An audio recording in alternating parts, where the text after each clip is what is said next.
when Jessica Contreras reached out to me about presenting, part of me was like, well, I don't really do research anymore. That's not really, like, as though I have this internalized feeling that my non-research career is not valid, that I don't have experience to share, and that, really only researchers have something to talk about. Having tenure is the thing that you need to get to. And so I want to talk a bit about that. I want to talk about identities, identity as a scientist, identity as an academic, and also about, your other identities and how those are really important in figuring out the opportunities that you have throughout your training, throughout your education, and also the careers that you decide to choose. So I'll go ahead and move forward. So these are just some identities that I carry with me. Some of them I didn't even know I had until, for instance, I did not know that I was a first-generation student until I got to graduate school. This is something I think about a lot. I talk about with young people who come to me for advice about graduate school or careers. I talk about you don't know what you don't know. And for me, I didn't know that being a first-generation student meant that there was services available to me, that there was funding available to me. I had no idea. I was a college dropout. I went to school for 2 years after high school, where I had done really well. And so I assumed I just have to go to college. That's what you do. You go to college. My parents never went to college. My dad was a truck driver, very smart man. Both my mom and my dad are very smart people, but they were not college educated. Mind you, this was also 2001. So the internet existed, but for instance, I filled out my FAFSA on paper. So there wasn't a lot of information. There wasn't really a network I could tap into to ask, how do I do this? I changed my major 9 times in 2 years. So after that second year, you pretty much have to declare a major, and I dropped out because I had no idea what I was doing. I worked a bunch of very weird jobs. One of which I got to carry around a machete. It was very strange. And then I saved up a bunch of money and I moved from Pennsylvania to Los Angeles because I just thought, I've got to go, I've got to do something. From there, I did a bunch of things, which I'll touch on. But some of these other things started to come to me. I was very religious growing up. That was an identity I had. You can see me there. I went to kindergarten in the basement of a convent. I later realized I was a queer person, and that influenced me moving. That also influenced a lot of other things that we'll talk about. And I now identify as many of these things as, first-generation college student doesn't really come to mind, but being a hearing white woman, being a queer woman, being a scientist and a communicator of science are really big identities for me, just in my life and in my job. And then one of the most important identities are my 3 little rascals, who you'll see right there. So I am a cat mom. Okay, so for a lot of people, this is the plan. It is high school, college, finish college, maybe travel, maybe take a gap year, or maybe do that before college. And then you enter the workforce and then you go, whew, I should go back to school. Or maybe you go straight to more school. And then eventually you become the successful professor that you see there. That's the plan, right? And that's what you're supposed to do if you're going to do it the right way, if you will. That's not really how it worked out for me. So I'll give you a second with this before I explain.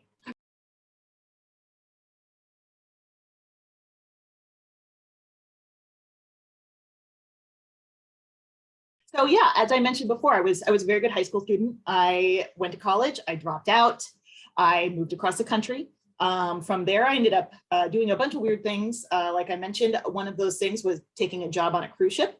And from there, I realized I really want to go back to school. And fortunately, I was still a California resident, and community college was very affordable, actually. I was able to take classes for pretty cheap at the time. This was 2006, 2007. I think it was like maybe $30 a credit. So a 3-credit course was only like $90. So you could kind of afford to make mistakes, which I didn't have before. It was, $10,000 a year to go to state school, even back then. So I didn't really have the luxury of making mistakes. And so when I was at San Diego Community College, I had been so interested in languages and cultures for a long time. When I first started in college, before I dropped out, I was an anthropology major as one of my many majors. And so I was really interested in just culture broadly. And then working on the cruise ship, I met people from all around the world. And so I randomly just thought, oh, wow, there's a course on like intro to deaf studies and deaf culture. And it just seemed so cool. So I took it and I was like, wow, this is amazing. So then I took my ASL courses, took intro to linguistics, and I was basically hooked. That was pretty much it. I transferred to CSUN. I got my bachelor's degree in deaf studies. And by that time, I was very much a non-traditional student. I was 30. You know, for a lot of people, they're well into the workforce. And I kind of had a bunch of weird jobs and traveled. I was very much not on the same life path as a lot of other people my age. So I got to Gallaudet, and actually I was not in the neuroscience program when I got there. I started out in a master's in linguistics program, and I started working in the neuroscience lab at that time. And there were two students who were just such wonderful people who were in the cohort ahead of me. And they highly encouraged me to apply because I was starting to realize that my research interests, which I was realizing were about reading, and linguistic and cognitive skills involved in reading development for all children, deaf and hearing, with different language backgrounds, was really what I wanted to study. And the linguistics program at Gallaudet is fantastic, but it's very theoretical. And what I wanted to do was much less theoretical and much more applied, really based in the brain and cognition. And so I ended up getting into the neuroscience program, and I really thought while I was going through my training of 5 years, I'm going to be a researcher. I'm going to postdoc. I am going to get a tenure track position. This is what I'm going to do. Now, understand, when I finished my PhD, I was already 36 years old. And, living in a lot of, really great places. DC is diverse and just a really fantastic dynamic place. California, LA, San Diego. And where I came from in Pennsylvania was very much the opposite. And I knew that I didn't want to go back to that kind of a situation. And one of the things I was starting to realize, when you start looking at postdocs and pursuing an academic life, especially in the beginning, you have to be kind of willing to go places regardless of where they are. You're going for the job, not for, the lifestyle or quality of life. And that was starting to not sit well with me. So at the same time, I also, as you'll notice on the bottom arrows, I was started doing some science outreach. I was really interested in how to talk to people about science. Some of this was really spurred on by just being at Gallaudet and in and around the deaf community, because there is such a value on sharing information that doesn't always happen in other scientific arenas. It's kind of, let's do our work, and we can share it in a paper, and then obviously, and then if we get out to do talks, that's fine. But it's very different, at least from my experience at Gallaudet. And I really loved doing the kind of community outreach. We would make videos. We went to talk to teachers and parents at the Kendall School and MSSD right on campus there. And I really got into that. And so I started doing some science communication work. And fortunately, I had an advisor who was like, I don't really know anything about this, but I support you, which is great, because a lot of advisors out there are like, well, if it's not publishing or publishable, you don't have time for that. So I went to a really great workshop called ComSciCon, which is for graduate students to develop their science communication skills. I did the American Association for the Advancement of Science CASE workshop, and CASE stands for, I think it's on that picture, Catalyzing Advocacy in Science and Engineering, and is really for students, undergrad and graduate science, STEM students broadly, to learn about how science policy is made, like funding for sciences, but also how do policymakers, how does Congress like consider science in their policies? It was really fascinating. And I also did some other stuff on Gallaudet, at Gallaudet that I won't go into, but I was working with high school students, and it was just amazing. So I was offered a position, and I'll go into this more, but I ended up turning down a tenure track position. There was definitely pressure for me to take that job from, you know, my program. It would have reflected really well on them, and, you know, to have a graduate go straight from their PhD to a tenure track position. But, you know, I knew in my gut it wasn't the right thing to do because of quality of life issues, because of a lot of things. But I'll touch on that in a moment. And now I am at NIH doing science communication, and I'll talk more on that.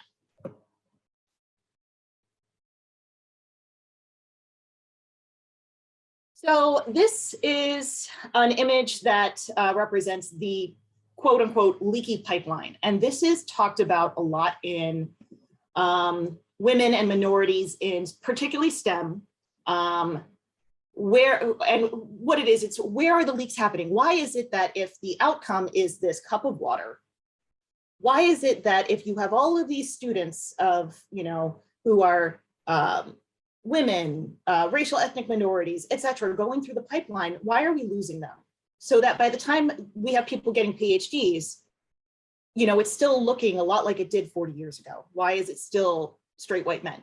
And there's a lot of reasons for this. And it's not simply the getting the PhD, it's continuing on in academia. It's the getting a tenure track job because, well, there's a lot more women and minorities getting those PhDs now, but we're losing them after the PhD. And this is for some of the things that I started alluding to. Postdocs pay, you know, it's low pay and it's long hours. And you could, you know, maybe you'll end up somewhere really cool like Philadelphia or New York City or San Francisco, but it's very expensive to live there and the pay is not great. And a lot of people who are going into postdocs are in their late 20s, early 30s. Many of them are married or have a partner, have children, and they are not able to uproot their lives and move to a new part of the country. Their partner can't move their job, or they just simply don't want to go to that place. And so people drop out. And then lack of diverse mentors from underrepresented or underestimated groups. If you are looking for mentorship to have a PI who is from a similar background as yourself, it can be really hard to find that, which also impacts the upstream of, you know, fewer people going in to start with because there were fewer mentors, fewer role models to look at. And then of course, hiring bias. That's still a huge problem. And then there's also quality of life. If I go to this place, if I live in this area, will I feel safe? That I will touch on in a moment because that is actually what happened to me. And one of the many reasons I ended up turning down a tenure track job is because I did not feel I could have the life or a feeling of safety, particularly as a queer person, where this job is located. I'll let you go ahead and read this.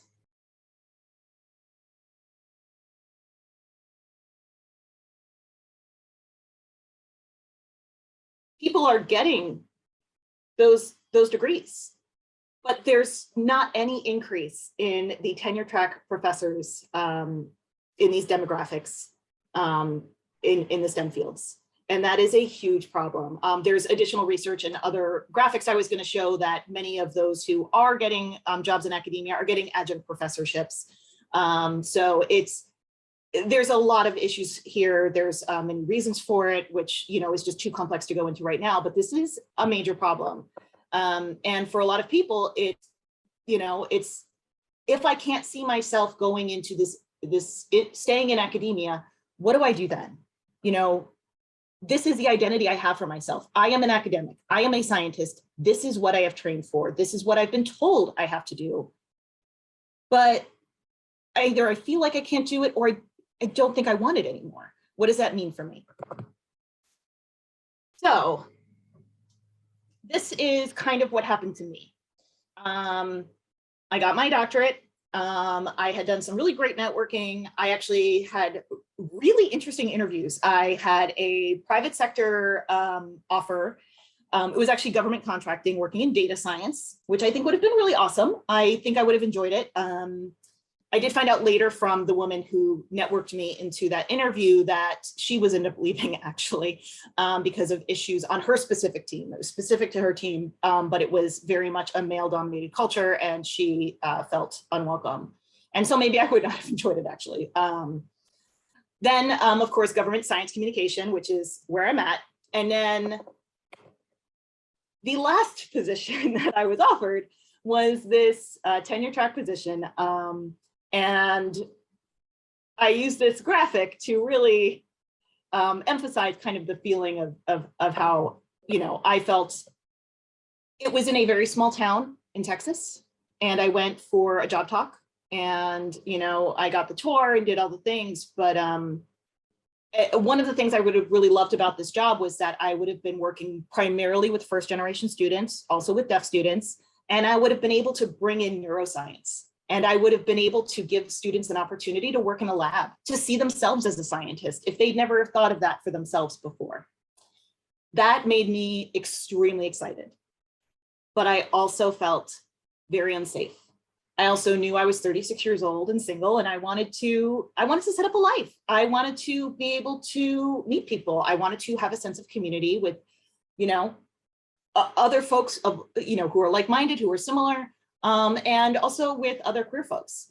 And I felt that I wouldn't have the quality of life there, but also a genuine concerns for being possibly one of the only out queer people, you know, who was, you know, vocally out. Because I'm sure that there's other people everywhere, but it was a very hard decision to make. And there was a lot of pressure from within my program that this is what you should do. This is the culmination. You stay there for a few years and then, you know, become an associate professor and then get out, and then you can go somewhere else. And I just, for a few years, I don't know if that's worth it. And I'm glad that I made the decision that I did for a lot of reasons. So I ended up at NIH. I work at the National Institute of Neurological Disorders and Stroke. So I actually work with a team of, we're basically all trained neuroscientists. Pretty much we all have PhDs in my office. We work in it's called the Office of Neuroscience, Communications, and Engagement. And so we do all sorts of things. My actual specific job title is doing outreach and education work. So that's not just with children, but that is one of my favorite things to do, but also the lay public, adults. I also help scientists who are famously terrible communicators to be better at communicating with other scientists and with the public. So I wanted to show you a little bit about what I do. So I have a few videos. I'll just show you a little bit of these just to get a sense of what I work on and what I get to do. So I'll just play a little bit of this. This is a video that is it's for children in elementary, the later elementary age through high school, to learn about memory and memory processes. It's something that they can either do at home. We developed this during the pandemic because obviously people needed digital resources. Teachers and parents were hungry for things that they could use with their kids.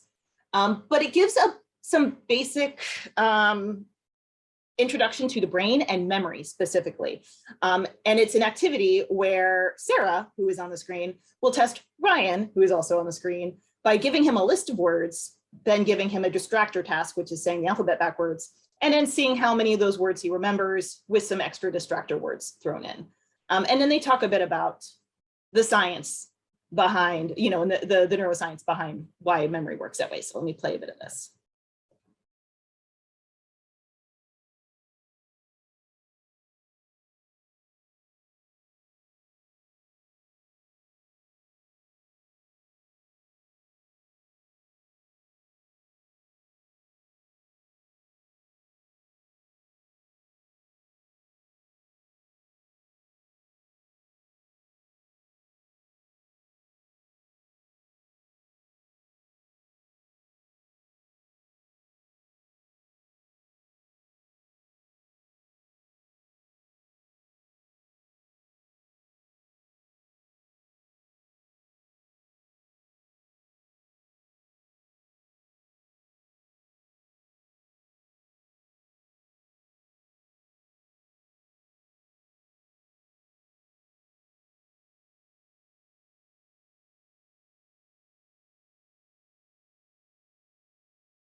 We send this out to teacher associations and different groups to use in their classrooms. We also take conferences, etc.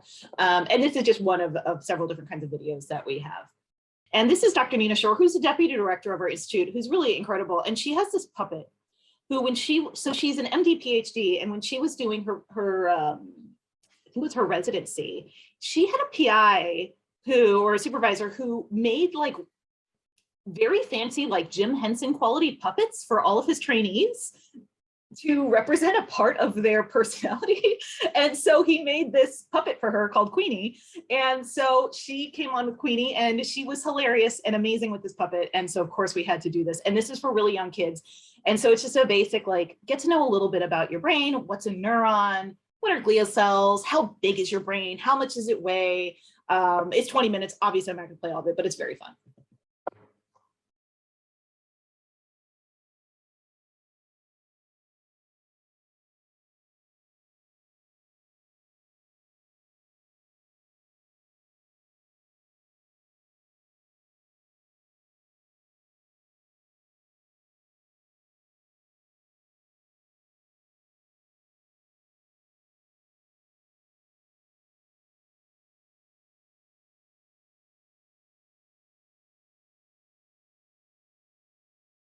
We use this with schools. We send this out through the local library system as well.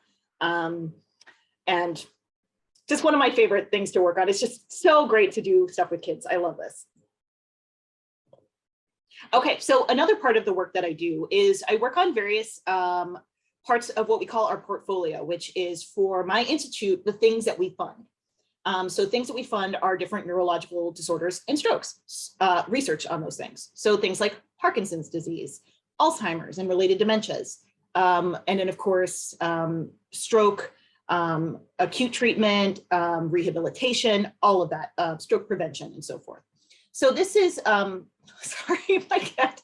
This is a video series that I worked on very recently. I'm actually still working on this for us. There's 5 centers around the country that do research on Parkinson's disease, and they wanted to do outreach with the Parkinson's disease patient population to get people interested in coming in and participating in clinical research, as well as control populations, so healthy people to come in and be part of research, but also to understand, you know, this money that they're given, that's taxpayer money, is being put to really good use. This is what we're doing with it. And this is how you can get involved. And I'm really proud of how these turned out. And it was really fantastic. I conducted the interviews. I've done the majority of the editing and so forth. And it was really amazing to be able to work with patients, with scientists, trainees, all sorts of people, technicians, and helping them to be able to tell their story in a way that was approachable. And that's just a really rewarding part of this process, because it is really essential that, you know, we make the messaging clear that this is how science works and this is what we're doing with your money. So I'll play a bit of this.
Yeah, so this is the other part that I do. It's working with the public and helping these scientists who really want to tell people about the work that they do, but they're really bad at not using jargon.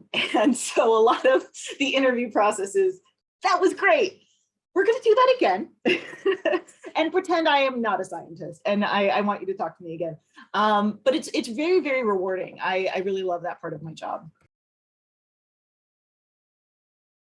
So another part that I do is we have annual campaigns we work on, which are just public education health campaigns, like Brain Awareness Week.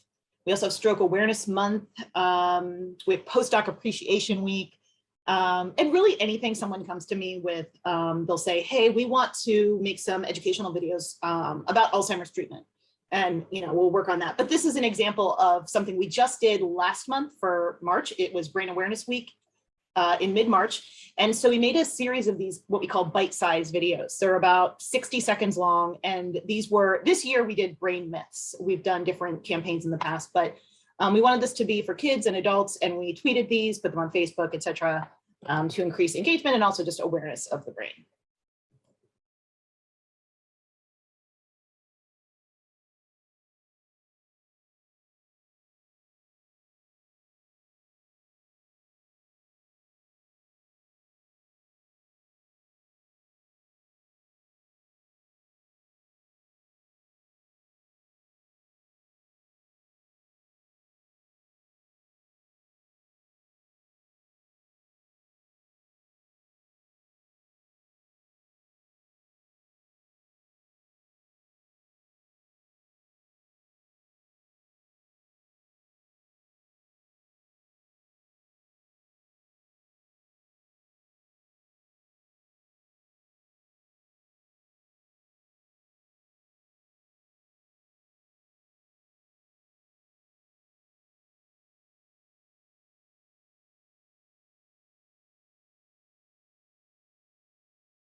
The last part of kind of what I do in science communication that I'll talk about is I work with the BRAIN initiative, which you may have heard of. And BRAIN is an acronym, which I should have put on the screen. It is Brain Research Through Advancing Innovative Neurotechnologies.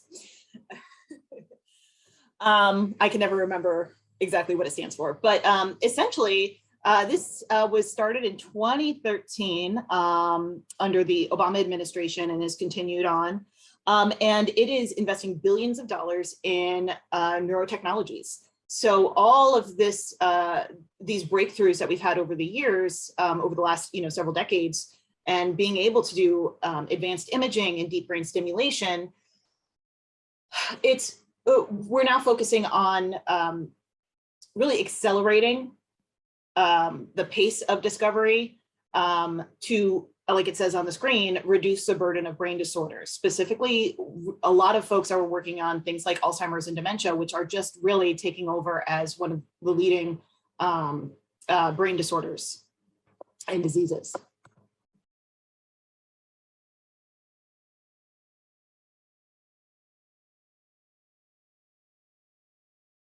So I won't touch on too much on this. There's kind of a lot here, but there's different areas that we work on, which is up at the top.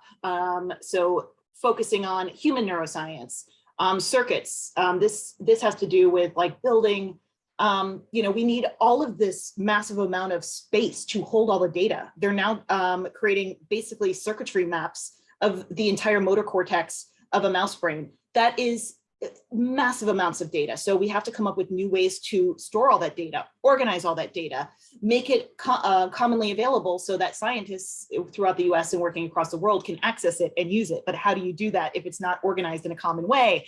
There's so many things to do about this, or so much nuance to it. There's a lot of funding through this. We now are really focusing on neuroethics. Some of the things, just for example, things that we have talked about, I feel like in in-depth studies, a lot is about, the ethics of cochlear implantation in very young children. But similarly, also, if you are studying Alzheimer's and someone who is a patient consents when they are lucid, what does that mean for when they're not lucid? Or, if they have someone who is able to make decisions for them and later they decide, the patient themselves decides that they don't want to do it. If you give someone a brain implant as part of a study, who 30 years from now is going to repair it? Who's going to pay for it if you need that taken care of or removed? How do you give someone a life-saving or life-changing drug during a study and then discontinue giving them that drug or that treatment after the study ends?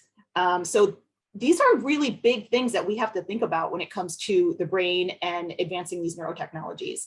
And so there's a lot of funding, really trying to work on different kinds of pipeline issues, which if anybody's curious, I'd be happy to talk about that more as well. And then this is not just an NIH thing. We have many partners that are public and private entities working together. And so one of the things that I do with them is I work on their communications. I help to organize our meetings. We have an annual meeting every June. It is free. Everyone can come. I'm happy to send you information on that. There's so much information being shared about the brain research funding opportunities that are available, not just from NIH, but also from NSF and also from these other foundations and institutes that are out there. All right, and the last thing I want to talk about before we go into Q&A time is if you want to stay in research and are like, I really don't want to go to a small town, or I'm not sure what I want to do. Just putting in my plug for DC is great. It's very diverse. It is expensive, but it's, I feel truly that the quality of life is fantastic. In particular, NIH is actually a really, I don't know the exact numbers. The federal government in general is a very large employer of deaf and hard of hearing people. The NIH in particular is as well. And so there is a lot of opportunity to do research at NIH. A lot of people don't understand that, we have all this money, about almost $42 billion a year, depending on what Congress gives us, goes out towards the funding of biomedical research. About 80% of that or more goes to, all the grants that we give out every year to universities like RIT and TID, institutes, medical schools, et cetera, et cetera. And then about 10% of that, which sounds small, but it's almost $4.2 billion, is for funding at the NIH's 27 institutes and centers. And so we have PIs who work in labs at NIH. We have postdocs, we have summer interns, and so forth. So I want to talk to you a bit about some of the programs that are available throughout your career, whether as a student or a trainee, or even as a senior researcher.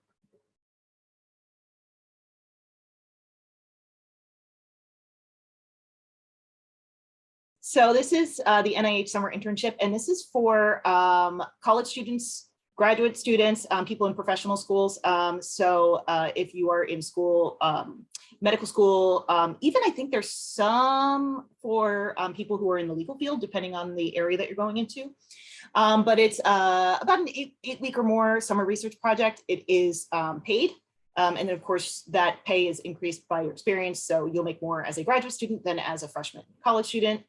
And the application opens every fall, and you can reach out to the program directors to get more information about that. But it is a fantastic way to make some money, come to DC, well, Bethesda, which is just over the line in Maryland, but highly recommend checking that out if that is of interest to you or anyone you know. This is for the post-bac. So you finish college, you're thinking about grad school, but not really sure, but you want to get some research in. And this is a minimum of a year. I'll let you read about the eligibility. This is annual application. You can reach out to the program director through the link there. Okay, and then this is postdoc. So yeah, there's a lot of postdocs available at NIH. These are called the IRTAs. yeah, just have to have your doctoral degree within the last 5 years. You can contact for more information.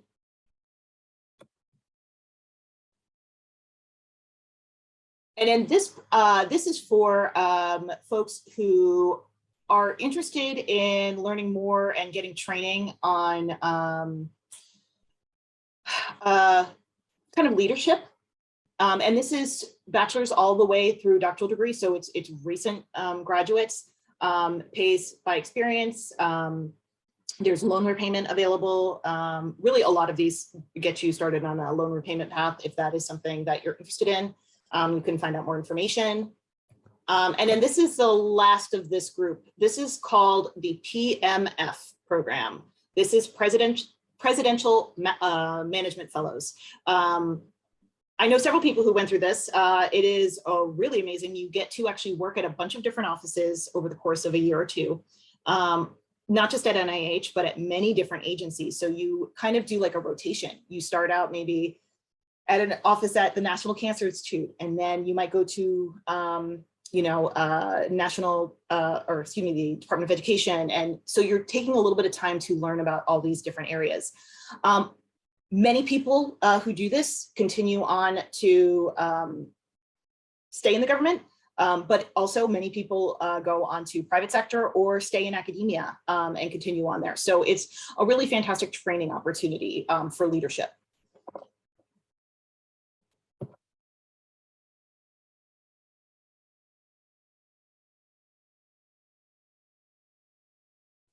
Okay, and then this is one of my absolute favorites. I think that this is such a great opportunity. I actually got through this whole process for this fellowship, and then I ended up turning it down because I was offered a full-time position where I'm at. I had previously been a contractor, and now I'm an official federal employee. But this is the AAAS Science and Technology Policy Fellowship, and this is really just an absolute gateway into so many opportunities. It is a 1 to 2 year fellowship for recent PhD recipients. And people work all over the government. The largest of these is the executive placement, and this is office placements depending on where you want to be. So you indicate in your application what you're interested in. Many are at NIH, NSF, FEMA, EPA, all over the many different agencies, the VA. And then there's about 30 placements in Congress. So if you are interested in, contributing to the science behind laws that are made, and making sure that, they're putting out sound, scientifically informed legislation, this is really the way to go. It's absolutely amazing opportunity to be involved at that level. And then there's one placement at the Federal Judicial Center. And that is really, really interesting. They're really focusing a lot on, the laws and sentencing and the justice system and how it involves, things like, the words are escaping me, cognitive ability, when somebody is capable of making their own decisions.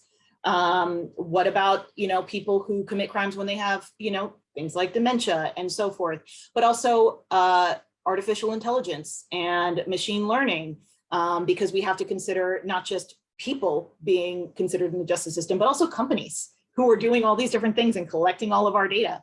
How do we incorporate all of these new developments that are coming out, and it's moving so fast? How do we incorporate that into the laws and how the justice system functions when people violate those laws?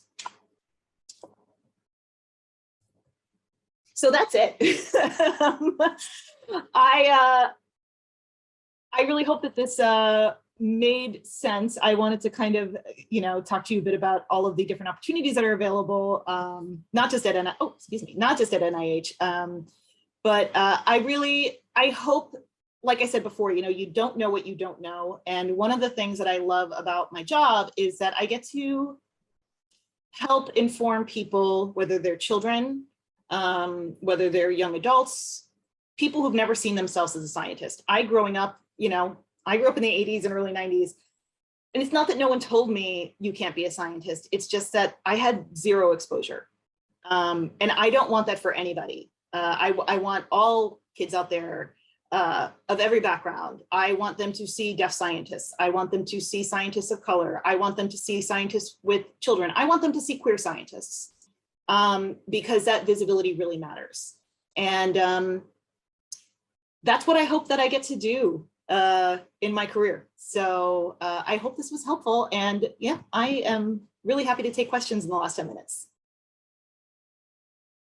Diana, I loved your presentation because so many people ask me what other career options are there out there.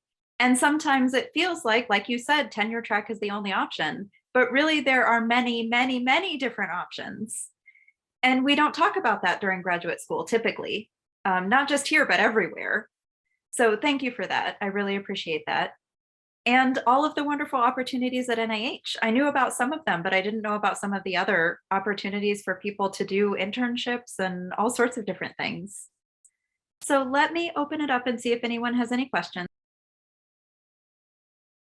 Okay, I have a direct message. What is your advice for someone who is interested in working at NIH, who has a career goal of working in NIH? What is your advice for them? Well, actually, no. I would first ask them, what kind of work do you want to do at NIH? Do you want to do research? Do you want to be in the program management kind of position, which that is working on grants funding? That is getting all the grants that come in and helping the PIs, the applicants, to figure out, you're guiding them through that whole process. That there are many scientists. They are all experienced scientists who do that kind of work. And there's always job opportunities for them. We are always looking for them. Do you want to work in science communication? It is becoming a much bigger field. We are getting more funding and more recognition for the work that we do in science communication. So I'd really ask where it is that you want to go. If it's research, I would say do your networking, see what labs are out there, connect. I know people are scared of networking, but it's how I got my job. I highly recommend it. Just email them. Hi, I'm really interested in the work that you do at NIH. I am interested in applying for your postdoc. Do you have time, to chat about that? Reach out to people. I sent a cold email to the woman who became my boss and just said, hey, I think science communication is great. Well, I said it more professionally than that, but I have experience in science communication. I'd love to sit down with you for 5 minutes over a coffee. This was pre-pandemic. And she responded right away. Absolutely. I left there with a job offer. So not promising that that will happen to you, but if you don't reach out, you'll never know. So the first thing is do your research, do the networking, ask me, send me an email. If you don't know who to reach out to, I'll see what I can do and to give you a hand.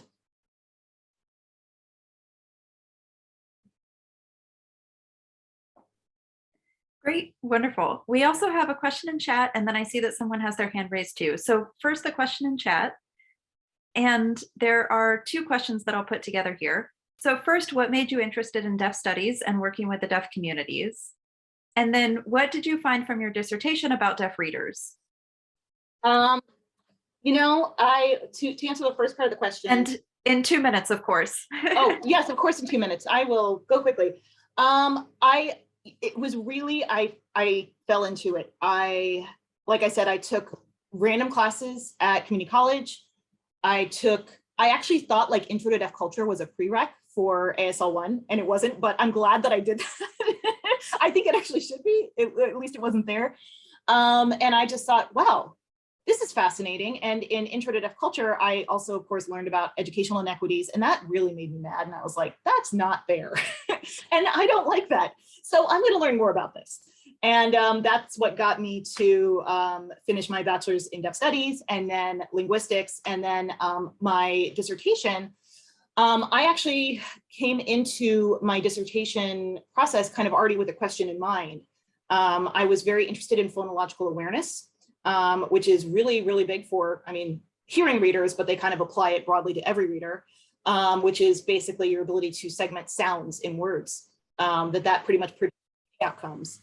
But there Yes, phonological awareness for sign language. And, there was some research that said like the same brain mechanisms seem to support both. So why wouldn't the same brain mechanism support reading? And my research is very preliminary. And because I left academia, if anybody wants to pick this up and run with it, I highly encourage you. I think it's a great area.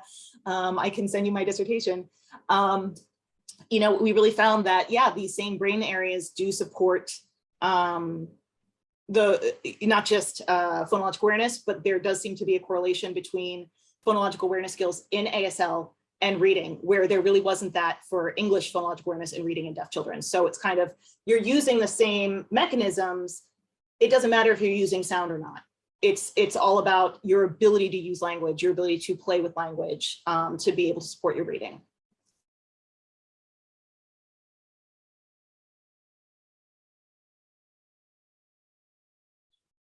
Great. Hi, my name is Jolene. This is my sign name. And my question is that you started with, when you started in your PhD, did you feel like there wasn't enough diversity or not enough mentoring? And was there something that impacted you that made you realize that there should be more diversity in PhD programs? Or that there should be more support for mentoring and for building that interest in diversity and supporting future generations of scientists? How did you come to that realization? That's a great question. It wasn't really in my PhD program so much. I was really lucky. While most of the people in my program were white, for the first few years, I was the only hearing person. So I was surrounded by, deaf researchers and students, and it was just really fantastic. And I had a lot of support. I had a great experience. But I also, moving through the experience, connecting with other graduate students, and also my roommate is a woman who works at NIH. She has 2 master's degrees and a PhD. She's also a Black woman who is, came from, a background where people underestimated her. And, she has shared with me a lot of her experiences. So it's really learning from other people. And seeing like, wow, we don't talk enough about this. And then there's so much research on this. There's so much research on the lack of mentoring and representation, and the mechanisms for why that has happened, why there's so few people of color in these positions of power. Even at NIH, we have a lack of PIs of color. I think there's only one institute director who is Black, and that's very recent. This is institutionalized. And so, if we don't see it, we don't expect it. And, I've been really lucky that many people from these different backgrounds have shared this with me. And, I've been really just very grateful that I've had that exposure and that experience, that I can take the power I have and try to do whatever good that I can to, stop this cycle, or, help people to get to where they want to go, despite the barriers in their way.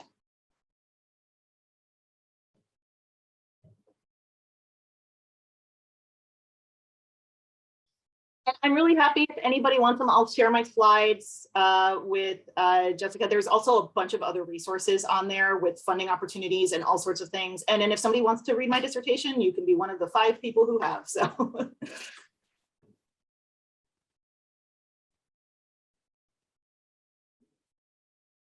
All right. Thank you so much. Take care, everyone. Thank you.